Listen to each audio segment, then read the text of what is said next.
Boses ng mamamayan. Gusto ko sana yung bilang estudyante. Iba't ibang opinyon ng taong bayan. Ang gusto ko talagang Ating alamin sa Kalye Survey. Sobrang hirap na inaabot namin dahil sa napakaliit po ng sweldo ng tao. Ang bilihin naman napakamahal. Katulad po ng bigas, 60 pesos, 1 kilo. Pagka 3 po ang anak ko at saka 2 kaming mga asawa, 5 kami, isang kain lang yung 1 kilo, 50 pesos yun. Plus yung ulam, 100 piso, tipid na tipid pa po.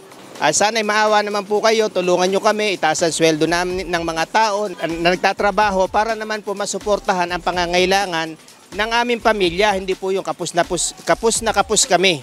Siyempre po, lahat naman po ng tao may pinaggagastosan. Pag ano naman po, maliit yung sweldo nila.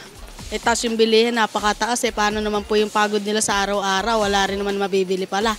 Tapos yung may mga binabayaran pong pang-financial ng mga kuryente tubig, nauubos lang doon. Paano po yung iba po gustong makaipon sa araw-araw? Mauubos lang sa bayad-bayad ng ganon.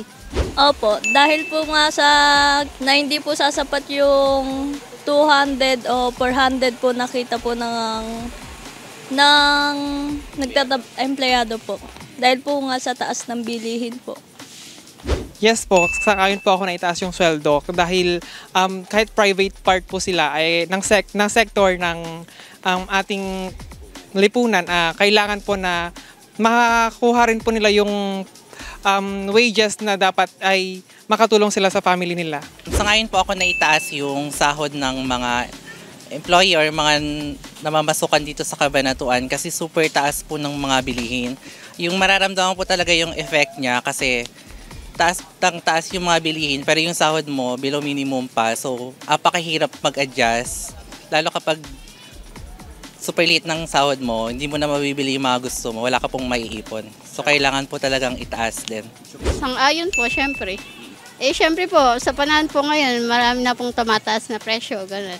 Halos kinukulang na din po.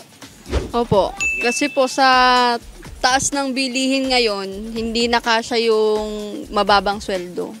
Para sa akin po na taasan po yung sweldo ng mga empleyado po kasi alam naman po natin gaano po kahirap na magtrabaho po sa ibang kumpanya.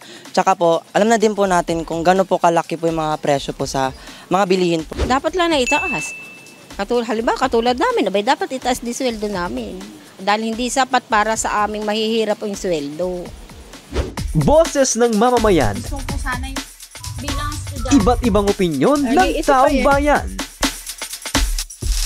ang gusto ko talagang Ating alamin sa Kalye Survey.